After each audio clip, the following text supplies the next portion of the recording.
Okay, so quick history about me. 16 years of award-winning content and strategy, Fortune 500 clients, global agencies. I spent 10 years working in London. Most of my clients have been in the finance sector, so national and international banks, insurers, pensions. Before digital, I spent 8 years in media, so was broadcast with ABC Radio. Spent a lot of time, maybe 2 or 3 years, putting together news scripts and packages for radio. Later got into public relations and landed some big clients, including Coca-Cola. That was early on in my career, and so that was very fortunate. Got me into the big agencies, and so I was with big digital agencies back in about 03, 04. So really been very focused on digital for my entire career. So about the last 16 years have been all digital agencies, a lot of copywriting, a lot of awards, which just goes with the territory when you're working on these huge campaigns. Because it's great teams, and I had the opportunity to learn a lot working with some fantastic talent, both here and in the UK. And so in the last few years, I founded Pillar and Post Digital, where we define and execute a high ROI marketing strategy. So a lot of that is, you'll find out the kind of work we do as I take you through this, because everything that we're discussing this evening actually comes from the kinds of strategies that we're implementing for a range of highly satisfied clients. They're fairly simple strategies. They're just the strategies I've seen work time and time again. It's the kind of things we've done over the years for big brands in the big agencies, but you can actually do it on a much smaller scale and for a reasonable budget. It's really implementing the principles of understanding how to leverage digital, how to connect with people through digital channels, and really how to motivate and engage people to come down your funnel. But let's not get too into that yet. We'll get there as we go. So, what's in it for you? This is this evening's presentation. Some of the outcomes I plan to deliver this evening are for you to take control of your marketing, so you don't rely too heavily on things like referrals or trade shows to win new business. A lot of industries are seeing massive drop off in business because so many businesses in Australia have really just benefited from a fantastic economy, fantastic conditions, and if they're doing a decent job, especially if they're doing a good job, they get a lot of business from referrals. That's something that they have no control over. It's something that they haven't systemized, and they can't increase the amount of referrals. It's completely passive. But that's been fine because referrals have kept a lot of business coming in for a lot of Australian companies over the years. But obviously now, with everything slowing down post-COVID, there are just very few referrals coming around. And so, that's caught a lot of businesses unawares. Likewise with, trade shows. Obviously during lockdown, social distancing, people just haven't been going to trade shows. So if those two channels are how you get your business, traditionally, you might find yourself in trouble. And so that's why a lot of people are coming to us and just asking for advice on what can they do as an alternative. There's a lot that you can do. And really digital just offers such a massive ROI, great measurability, great manageability. If you're using the right systems and strategies, it's a no-brainer. So we'll get to those. So more things that I'd like to deliver this evening are for you to be able to help your clients and customers stay with you for longer, buy more of what you sell, and perhaps invite their friends to buy. So again, this is something that a lot of companies just leave to chance, but actually you can systemize it. There's a lot that you can do to understand what is it that that will prompt your clients and customers to stay for longer. How can you extend that sort of average lifetime value of a customer? How can you work out, what else that they might like in addition to what they're currently buying that you can provide and sell to them? And of course, how can you encourage them to bring their friends? How can you actually take charge of referrals and help ensure that people are bringing referrals to you.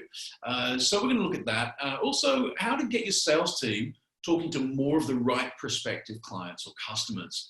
What we're finding right now is that in addition to the referrals dropping off, in addition to trade shows shutting down, what a lot of businesses are finding now is that they're getting a lower quality of buying opportunity, sales opportunity rather. So prospects, leads, not such good quality, and that obviously creates an opportunity cost. If you're spending time, or if your team is spending time with low quality leads who are less likely to purchase from you, then that time is time that you could be spending doing more productive things. So you really want to minimize that as much as possible. The good news is there are some great ways to do that, and we're going to look at those. So in addition to those outcomes, I'd like also to help you keep the right messages flowing to your market so that you engage more effectively and win clients or customers faster. And this is really the wonderful power of digital platforms of communication. There's so much that we can achieve really and at scale, particularly using automation, optimization, even artificial intelligence now can help us get the right messages out to the right people at the right time. So we're going to look at some of that as well. Moving along. A few more outcomes I plan to deliver this evening. So to establish a rapid connection, to help you establish a rapid connection with your audiences and prospects, and then deepen that connection until they're ready to buy. So this is really the concept of touches. And touches is basically where your brand has contact with the prospect. So that can be anything from an advertisement, an email, an SMS, a voice drop. I am a comment in an online forum or any social media platform. Even just liking a photo or sharing. All of these things are touches or touch points. In the old-fashioned world, it was also like the cyber bus, advertising, or newspaper, or radio, TV. It used to be about 7 touches was considered the number on average at which people would be ready to buy. They'd trust you enough to buy. They'd be familiar enough with your brand to make that purchasing decision. These days, we are bombarded by so much information. We're having so many interactions with different brands and people and entities online. Attention spans are shortening massively. We're just not even noticing a lot of what's kind of coming in on our screens. And we're forgetting interactions we have very fast. So now it's considered that the average ideal number of touches is 17, which is quite a jump in about, I think it's been about 10, 15 years. So, you're now looking at, you need to engage with somebody about 17 times on average before they're going to really feel like they're familiar enough with you and your offering and your brand, and, trust what you're offering and what you're saying. And your value promise is trust you enough to engage you and pay you for what you're doing. So it's really important to understand how you can get to that magic 17 in the most effective, cost-effective, time-effective, most efficient way that you can, or that your team can. And the good news is digital allows you to do that in a lot of ways. There are some really great strategies that we're going to look at tonight. So another outcome is to employ simple strategies for automation and optimization so you can scale your sales and marketing fast. So I mentioned that before. That's just putting some of your messaging, in fact, quite a lot of your messaging, if you'd like to, on autopilot, and just helping people have those touches just without you needing to do anything. It's all automatic. Once they click a button, they can be automatically led down a sequence of communication triggers, which helps you, gain that trust and that familiarity fast. We will also review your business processes, in this conversation, I'm going to offer you some ways that you can review your business processes so that you can shorten your sales cycle or uncover other ways to enhance your cash flow. I'll be presenting ideas that you can take away and implement immediately to help your business adapt fast in these challenging times. So I'm conscious of time, so I'm going to just whip through this a little bit quicker so that we can get to your questions. So where do I start? And let's look at the first principle. Cash flow quick win one. Match the shift in the market's mindset. Time to reframe your messaging and value. So these are the fundamental needs of every human, according to Abraham Maslow. And it's a really interesting way to compare, say, 2019 with 2020. Because in 2019, everybody had, like in Australia, but when I say everybody, I mean largely, the majority of people had their physiological needs met. Yeah, had their safety needs well met, had their love and belonging well met. So, and by that, I mean, we had all the food, water, everything we needed, toilet paper, everything was in place. We had everything we needed on level of safety. We could go out into the world in 2019. We could expect everything to be safe and easy, and we would come home safely at the end of the day in one piece and perfectly well and healthy. In terms of love and belonging, we all had our social lives dialed in. We were seeing each other regularly. We were, going out in the evening. We were going off at lunch. We were connecting with people in the office or school or wherever it is that we happen to connect with other people. We had a lot of activity going on a social level, and these things were all in place. Esteem, as a result, was strong for many people. Everything was in place. What was to worry about? I feel great. And so self-actualization, of course, was also being met by a large number of people.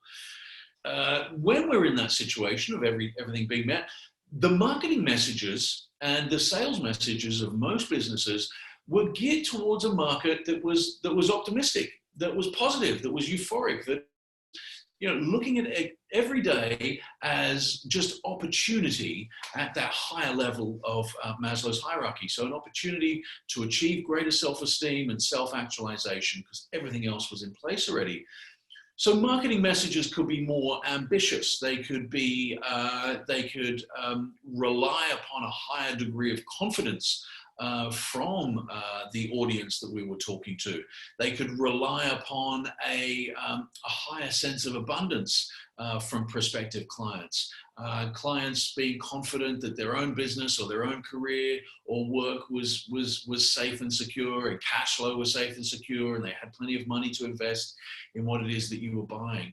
And so with those basic needs being met, we could send those messages out to people that were a lot more optimistic. Cut to 2020, and those bottom needs are no longer being met. The physiological needs, suddenly they're whipped out from underneath, and people can't just assume that everything is there. We had runs on certain things in the supermarkets. Toilet paper, you couldn't get. Some pasta, rice, water, suddenly not there. Obviously, that was only brief, and for most, that was well met. But then you go to the next level, the safety needs. They weren't being met either. So people couldn't simply go out into the world and assume that it was safe. There was suddenly this killer disease that anybody could contract and possibly die from. It was a horrendous period, particularly earlier in the year. It looks like things are getting better now, touch wood. So your successful messaging from 2019 was really all geared to that self-actualization and esteem. That's where you were probably getting your most success from your marketing messages. If you're still bringing those same messages to an audience in post-COVID 2020, they're falling on deaf ears. The first thing you need to do is you need to adjust your messaging so that you are resonating with the new fear that people are feeling, the new lack that people are feeling, the new pessimism that people are feeling, the new concern. It's a very volatile period right now. And you really need to let your audience know that you understand that they're in a new place, that you empathize with them, that you feel for them, And if you can, you need to reposition your value offering so that it addresses these new concerns, these new triggers in people. And that's perhaps the most fundamental shift that you need to look at, which is a quick win. If you haven't done that yet, you need to do that ASAP. So looking at cash flow quick win number 2, polish your messaging. So assuming that you've aligned your messaging with the new market mindset, what about the way you're doing your communication? So this is just a little bit of messaging 101. This has always been my bread and butter, the copywriting. And really the key thing everybody needs to remember is that we're all tuned into the radio station WIIFM. Some of you may know what that one means. It's not an uncommon concept. Those letters stand for what's in it for me. Everybody's walking around asking this question. So, bearing that in mind, we also have to remember that attention spans are increasingly shortening. It's literally seconds. So that means you have to answer the question of what's in it for me in each person's mind in about 5 seconds time. With an answer that resonates with their priority of needs, as we saw in the Maslow's hierarchy. So you've literally got seconds to answer the question of what's in it for me. Otherwise, people will just shift their attention away from you. They'll shift attention away from your messaging, and they really won't pay you the attention that you might hope they would. So here are some little strategies that can help you do that. So in all of your messaging, lead with the benefit, not with the feature. So nobody has time really to think through the features of what it is that you offer. It's the sort of the facts about your product or service. Nobody has time to actually think about the features and then translate them into benefits to them. That's already too much effort. Right? You're asking people to think about, whether you could be useful or valuable. And really, the winners in any market are the ones that lead with that benefit. They've already done the thinking for the customer or the client. They've done the thinking for them, and they've worked out what are their values, what are their needs, and then how can they present their offering, their product or service as a benefit within those values and needs. That's why it's so important to understand your customer. So you lead with the benefit, not with the feature. So think about the features of your product or service, and then just simply turn them into benefits. So think about a feature and say, well, that means what to the client? What is the benefit that creates for the client? Tell the client the benefit, and then tell them how they get it, and that's the feature. Don't make people have to think, as we just said. Personalize comms where possible. So in an email subject line, you will get about 17 plus more opens if you've personalized that subject line with the first name. Hi, John, and whatever it is you're going to say will always get more opens than just the thing you're going to say in the subject line. And then if you're talking specifically about their website, specifically about their business or their situation, you will resonate so much more. And then in terms of your sales funnel, start to think, well, okay, where does each message sit in that sales process? So you've got perhaps you might have a cold email, or you might have, an inbound inquiry from an advertising campaign that you've run. You've got to start to think, okay, well, where do I want them to go next? If they're interested in what we're selling, what is the next step? Because obviously you can't, get married on the first date. Okay, so you don't want to try and sell people on what you do in that first communication. You ideally want them to take a small step towards you, and then you want them to take another small step and another small step. And once you develop this relationship, this trust, you might invite them to take a larger step and a larger step until eventually they're so comfortable with what you do, they've seen the value that you give them when they take those initial steps, that they're happy to take the next step. So you've got to think about that funnel, that framework. What is the sequence of steps that you want them to take? Once you work out that strategy, you can be much more targeted and specific with your messaging, because at the end of each message, you can tell them exactly what you want them to do next.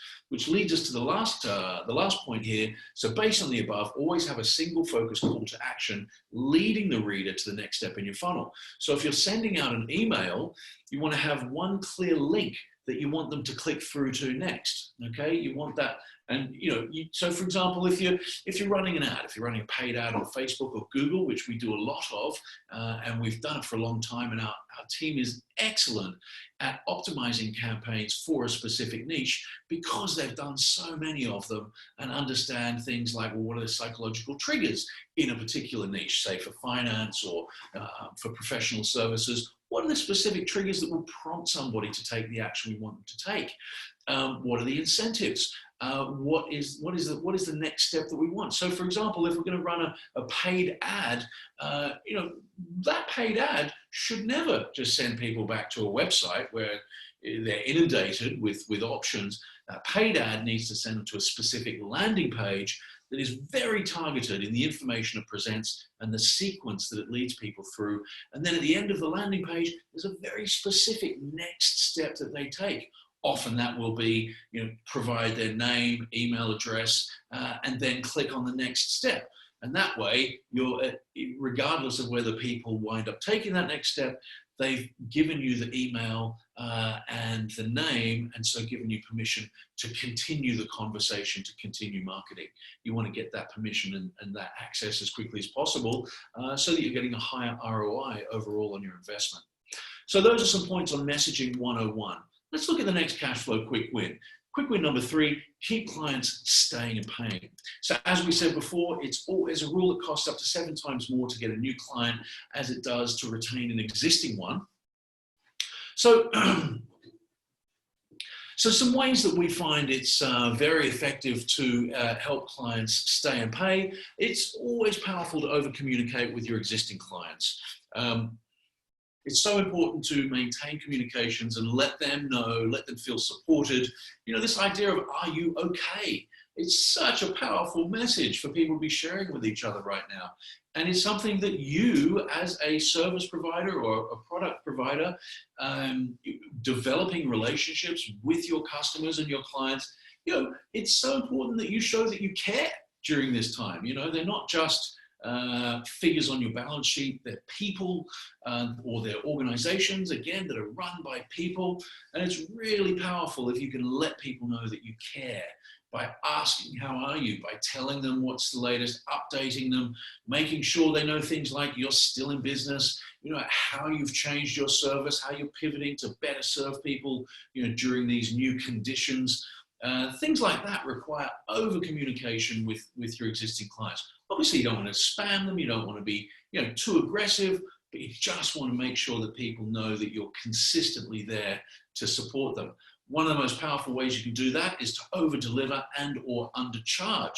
So, in terms of what your existing package or offering is, people are going through tough times. A lot of people have lost their jobs and are worried about the future.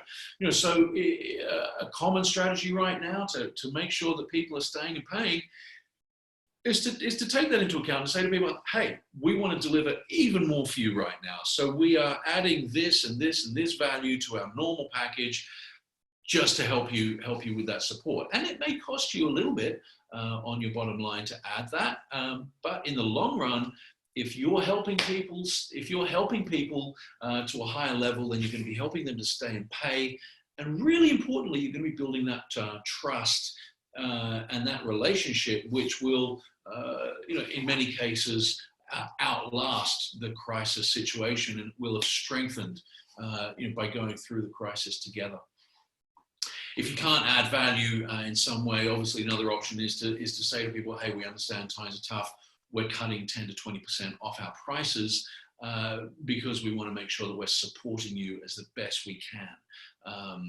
And then other ways that you can keep people staying and paying is through questionnaires to find out how your clients or customers are being impacted and identify ways that are most important and helpful to them, most valuable to them, that you can help. And as we discussed earlier, make sure that you're addressing their new concerns, in terms of Maslow's hierarchy, so that you can stay relevant, stay valuable. So moving along, cash flow, quick win number 4, play the numbers game. So, this is something that it seems a lot of businesses get so caught up in the delivery of what it is they do in bringing their services to the market, that they don't invest enough time in that outreach and just bringing in new business. There are so many people out there who your products or services can help, but how many of them know you exist? Or if you flip that on its head, out of all of those people out there who you can help, think about how many don't know you exist. And if they don't know you exist, if they don't know what your offering is, they literally can't even choose whether or not they want to engage you. So if you can just increase the number of people that know you exist, you're statistically going to increase the number of people that are engaging you. And that's just playing the numbers game. So some of the most powerful ways you can do that is cold email and then follow-up calls. There are all sorts of ways you can get cold email addresses from people and not be spammy. You don't have to be sending out thousands or even hundreds of emails in a day. You can literally just be going, even on LinkedIn, you can be going on LinkedIn and you can be identifying suitable customers, or going on Facebook and identifying suitable customers, just spending half an hour a day just texting people saying, hey, I noticed that you do this, this, and this. It looks like you could be you're quite similar to some of our existing clients who do this, this, and this. So we'd love to see if we can help you. And literally, the more conversations you can start, the more clients you're going to generate. And it really has to be a conversation. You can't just go out and hit people hard, with an offer and ask them to part with their money. It really has to be a, hey, how are you? What's going on? It looks like we might be able to help. Can we explore this? Or can we give you this value for free? And just going out there and just making offers that don't require people to reach into their wallet, making offers to help, making offers to teach what you know. These are all things that can add massive value to the market, not asking them to part with their money, but can just initiate those conversations. And as in that final point, keep you front of mind. So if you're just out there just giving value into your marketplace for half an hour or an hour a day, that's going to add up and people are going to take notice. So that's playing the numbers game. Moving on, classic. So here's just an example. You might want to take note of these. These are things that now these actually these come from one of my teachers, great digital marketer by the name of John Logar. You can look him up if you want more information on this kind of thing. He's fantastic. One of my great mentors. This is one of his sequences. Classic cold email or cold IM sequence. Email 1, so subject line, first name, so just whatever their first name is. If you're doing this using one of the cold email platforms, you'll usually have the data, first name in one column, email address in another column, and other information or data in other columns. Then you just have first name, quick question, right? That's the subject line, and then in the body copy, you provide your offer. Okay, it's just, and that might be 2 or 3 paragraphs, very brief, very short, just letting them know what you're doing. And you get that out every day to a number of prospective clients or customers, and you're just playing the numbers game. There are going to be a number of them who are ready for who are ready to buy what you're doing, what you're offering, who've gone through the research, and you've just hit them at the right time, and bang, they get in touch with you. If they aren't ready to buy right now, then statistically speaking, it'll be about 30 or 40% of the people you talk to, if they're qualified, if you know that they're in the market and they're not ready to buy now, 30 to 40% of them will statistically be ready to buy in the next 9 to 12 weeks. 3 to 4 months, so 12 to 15 weeks. And so if you stay front of mind and you just keep drip feeding little communications, not obtrusively, not spamming, not bombarding, but just little communications, preferably adding value, maybe sharing things that you find that might be interesting to them, or sharing ideas, or maybe telling them a little bit about what you do in an unobtrusive way that doesn't take up too much of their time, you will stay front of mind. And when they're ready to buy over the next 3 to 4 months, you will be the person they choose, or you'll be the organization they choose. So moving along, email number 2. So if they haven't responded to your first email, one of the most powerful follow-up emails you can send is this one. Subject line, first name, I didn't hear back from you. And then in the body copy of the email, it just reminds them of the offer. And it's simple. Then if they don't respond to that, email 3, subject line, first name, love to know what you think. It's a reminder of the offer. It's just asking them for their feedback. Because sometimes this can be the most powerful help that you can get, is if somebody actually has the time to say, to explain to you what they didn't find interesting about your offer and what might be more interesting for them, then you can actually pivot what you do, and you can see if that request they make is going to be more effective in the market. Because if they want that slight change in your offer, who knows, perhaps others in your market will as well. And then finally, email number 4, subject line, first name, are you still interested? So, the fact that you have these people on a mailing list, it assumes, or it presupposes that you've qualified these people. So, for example, they're in your niche target audience, and they are inclined to want what you are offering. This subject line, first name, are you still interested? It's just a good way of identifying, well, maybe they've already found another provider to take care of them, or maybe circumstances have changed and they're just not interested in what you're offering anymore. In which case, it actually serves you well not to communicate with them anymore. Take them off your list if they're not interested. If they don't reply, then you're going to send them the next email. So there are a few that you can start off your cold email or IM sequence. Cashflow quick win 5, qualify your prospects on autopilot. I love this one. This is so important in the digital marketing space, because if you're not harnessing the power of automation, you're just leaving so much money on the table. Make sure you're getting in front of highly qualified prospects. So whatever the first step to engaging directly with a prospect, make sure they qualify before you invest resources in them. So, again, we're going back to the opportunity cost of engaging with people, that's something that's something you always have to consider. If you're engaging with the wrong people, that's costing you valuable time and resources that you could be spending engaging with the right people, or finding the right people in the first place, or serving your existing customers, or communicating with your existing customers, all of which is more valuable than engaging with tire kickers.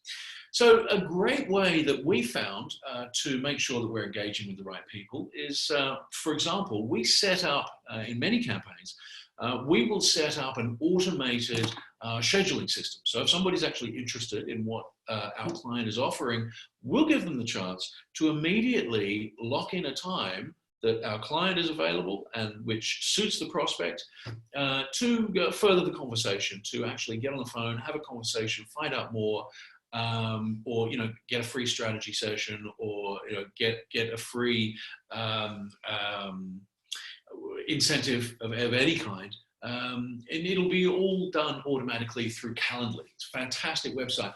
But what we do is we go one step further, and we will then, as part of that automatic process, we'll include a series of questions which the prospect has to answer. So, for example, it might tell us what their budget is. It might tell us, have they done this sort of thing before?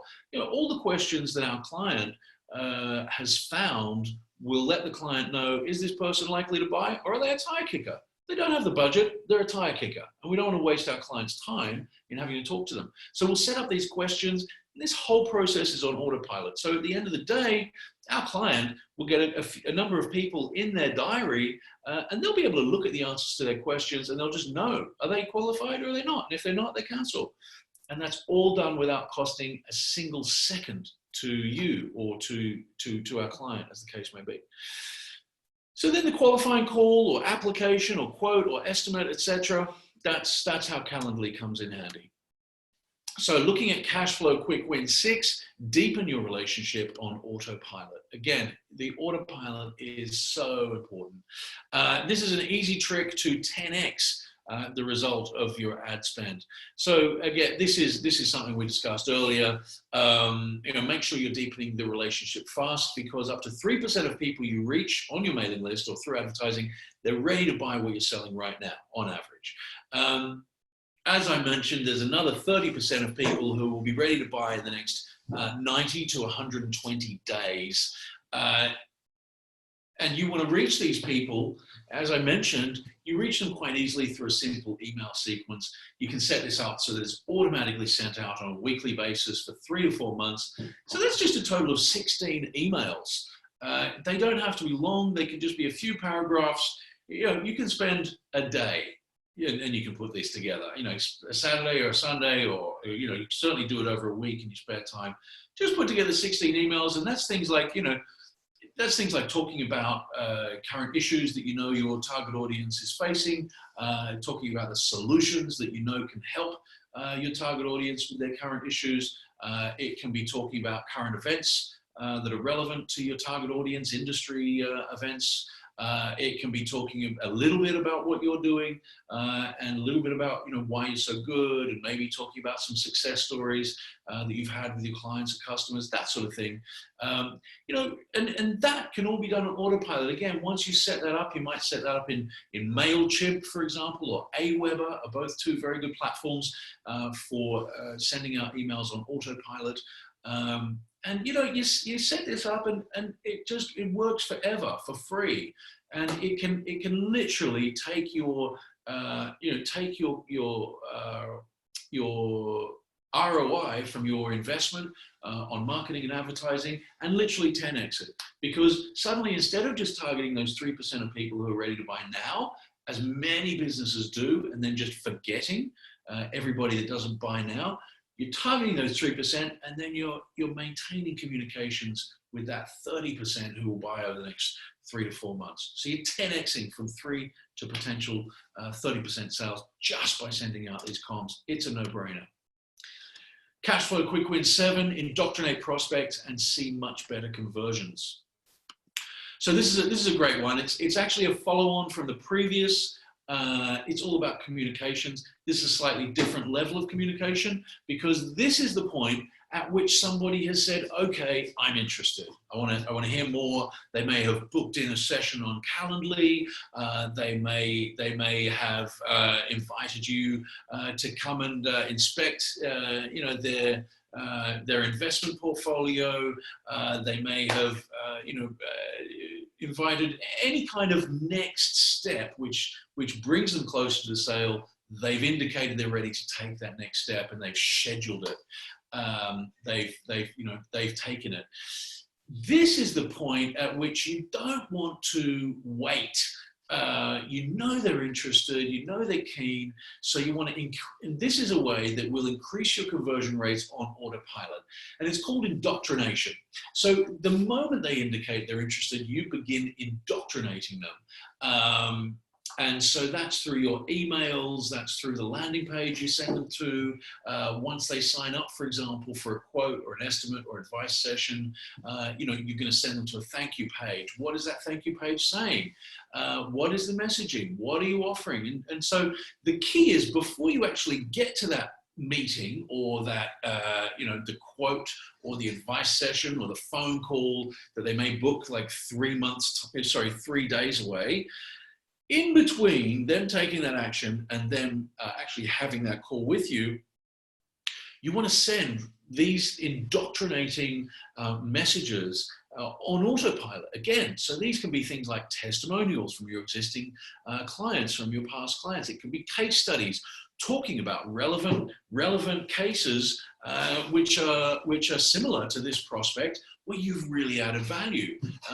It can be FAQs, because you know that your prospects are going to arrive with the same questions often. It can be questions about price, questions about delivery, questions about you know, location, how does it work, etc., etc. You can answer all those questions in advance, and you know, so if your answers turn that person off, why would you want to have them sit there and waste the time of one of your team? You know, for example, if it's the price point. If you're offering a premium product or service, and you know, you find that sticker shock is an issue for a percentage of your prospects in that initial consultation, why waste the time delivering the consultation if you can simply tell them the price on autopilot After they've indicated their interest, you can tell them the price and tell them the value that they can expect, so that when they arrive at that, that free quote or advice session or whatever, they're comfortable with the price. They know what the price is, and if they're not, they cancel, and they don't waste their time. They don't waste your time, and you will start seeing fewer tire kickers just by doing this. But also, by the time people get to that session with you, they trust you more through the testimonials, the case study, the FAQs. You've taken care of them. You've had those extra touch points in those days leading up to that session or meeting, and you've deepened the relationship. Again, you can do this all on autopilot. It's so powerful, and most of your competitors probably aren't doing this, and they're leaving huge amounts of money on the table. So cash flow quick win number 8, social media hacks. Generally, social media is a long game, slow burn, expensive branding exercise. And it's obviously very valuable because huge amounts are being spent on creating great quality content. And we've created a lot of great quality content ourselves, and we've seen the results for our clients from doing it. However, it is a branding. It is largely a branding exercise, and it's not creating the cash flow quick wins. It's best when it's done in tandem with the cash flow quick wins. So things like, paid advertising, Facebook advertising, email marketings, etc. Those are your quick wins, and to do those in concert with content marketing, so that the content marketing is bringing people into the funnel where those quick wins can be implemented. That's a sweet spot, obviously. Having said that, there are some hacks that you can use social media for. So, for example, content creation is time-consuming, but content curation gets much of the engagement effect with a fraction of the effort. So, the thing is, your industry, your target market. You probably have a really good feel for who's putting out the best content in your industry. You can share that. You can comment on it. You can take the key insights from it, and you can disseminate that. It doesn't have to take a lot of your time. You don't have to create long, 2, 3, 4, 5,000 word blog posts, or heavily researched videos, etc., etc. The idea here is going for that 80-20, the Pareto principle, getting the 20% of activity that's going to yield the 80% of results. And that's often just curating high quality content. And by doing that, you can harness the power of social media quite effectively. You can pay to get in front of people who are ready to buy from you right now, and very effectively. So your ad spend in social media is going to generally return a much larger ROI as long as your campaigns are optimized, and we'll probably address that in a different Zoom or on one-on-one. If you want to engage me just for some free advice, we can discuss that for your situation as well. But harnessing the power of social media through paid placements is very powerful. Finally, Gary V. If you really want to listen to a guru of digital marketing, Gary V. Has some fantastic stuff. One of one of my favorite strategies of his is the Buck 80 strategy. So that is where you will search hashtags that are relevant to your business and to your target market, your audience. You'll search these hashtags, and you find conversations that are going on possibly in your target market area. So you've got to consider geography as well, and you don't want to be engaging with people who are outside of your geographical area of service. You find the conversations that are relevant to what it is you do. They might be conversations about problems that people are having. There might be conversations about solutions that work for people. And then once you've identified these through a hashtag search, you engage one-on-one. You might spend half an hour a day just firing off, 20 messages to different people in your area, online, talking about the problems they have, problems that you can solve very effectively. So that's the Buck 80 strategy by Gary V. If that sounds interesting, I suggest you search that. It's it maybe take 10 minutes to get his details on how to do it. It's very powerful. So as we mentioned before, it takes an average of 17 touch points to establish that connection in your market. And those are things like email, social media, IM, chatbot, website, voice drops, SMS, video sales letter is VSL, paid ads, Google, Facebook, etc., and cold calling. You can harness most, if not all of these, very effectively, harness them together, target prospects using multiple channels, and that way you can very quickly deepen that connection and gain their trust. Obviously, you've got to have a balance, so it's not bombarding. So, pulling the quick wins together, the framework for an effective campaign.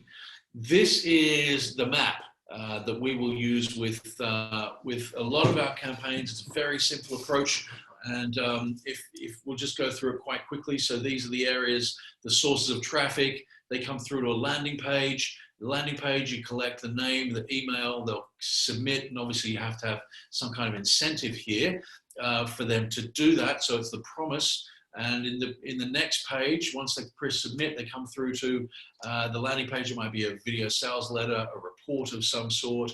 And so what's happening here is you're taking the details, and then you can retarget them.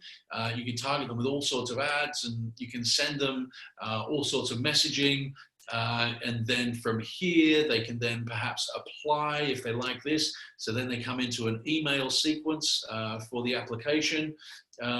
If they do this, if they apply straight away, not only does that initiate this email sequence, but also it takes them straight through to, as we discussed earlier with Calendly, an automatic scheduling system. So you're taking people from right up here where just all they're doing is clicking on an ad, and they're coming all the way through this funnel. It's all done on autopilot, right through to them. A percentage of them, scheduling that call, that meeting, etc., answering the questions that that we mentioned are going to qualify them well, and signing up. Once they've done that, they then get sent to the thank you page, which is going to begin the indoctrination process. So that's the testimonials, that's the case studies, the frequently asked questions, addressing the price points. All of this is done on autopilot.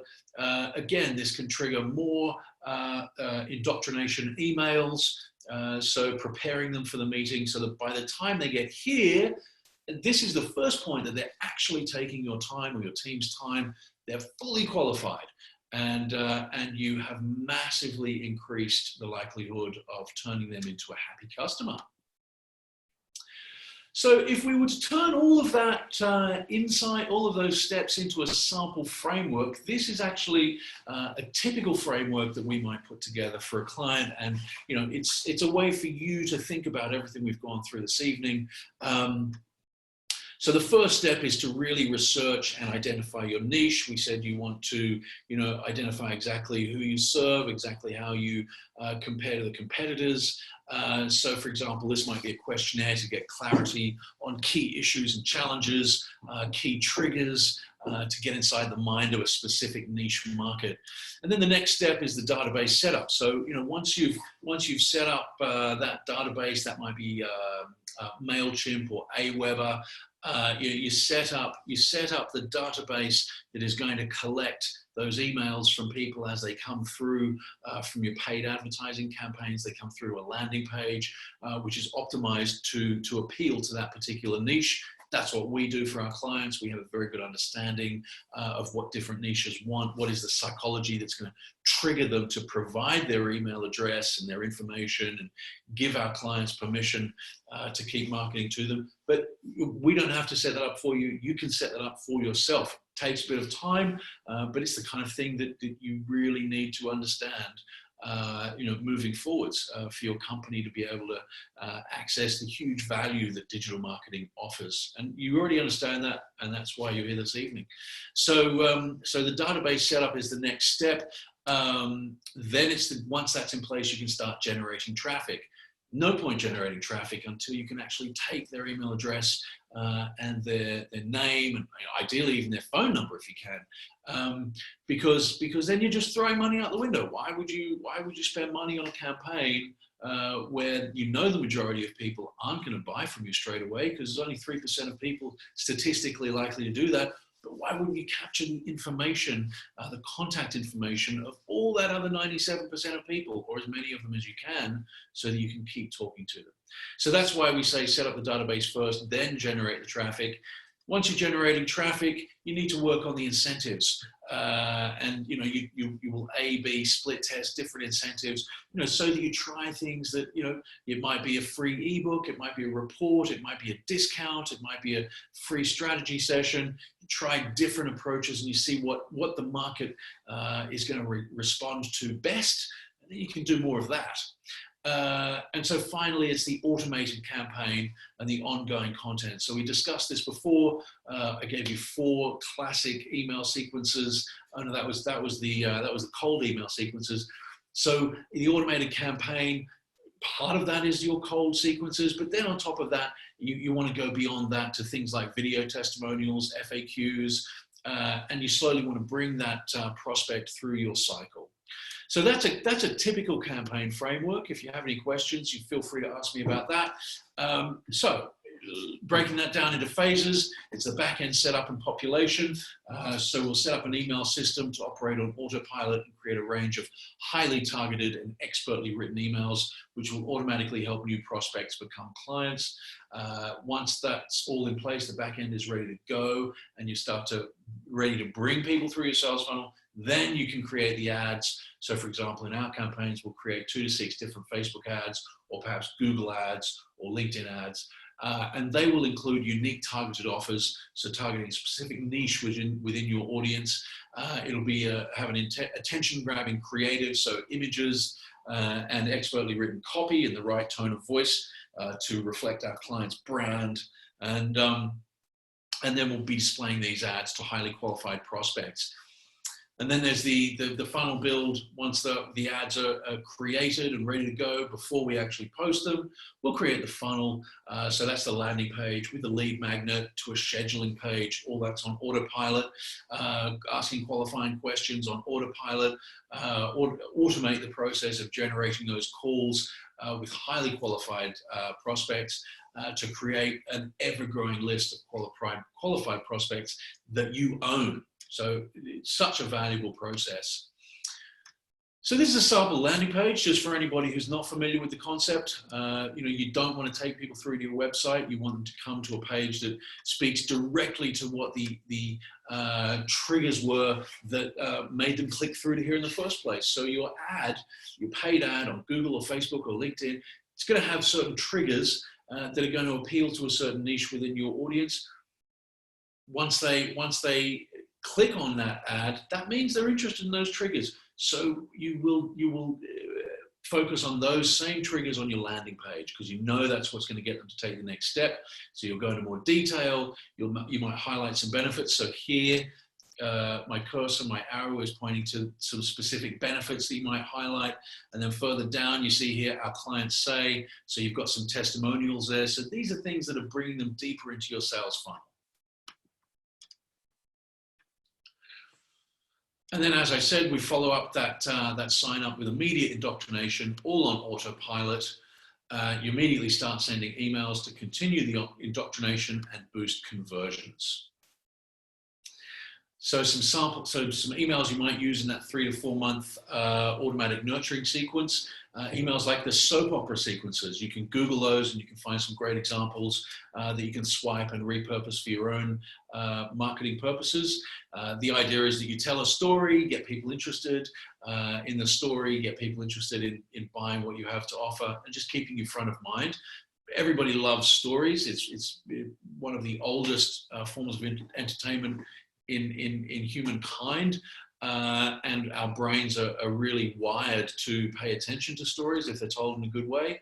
So you can tell stories really effectively, really briefly, and just get people's interest, and then kind of subtly go into what it is that you offer.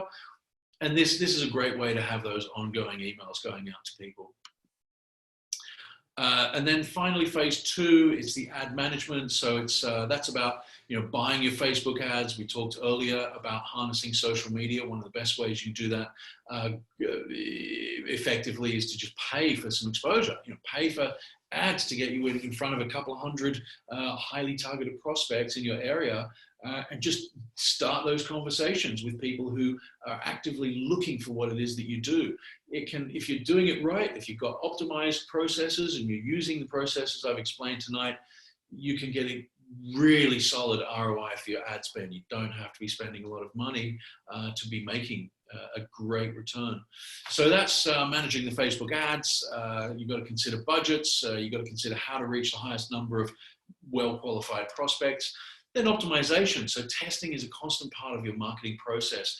We will measure in real time the results that we're getting every month from our campaigns, so that our clients can see that we're tweaking and adjusting, and the results we're getting are better and better each month, because we're making those adjustments based on the feedback from the market, from our audience, doing more of what works and less of what doesn't every month.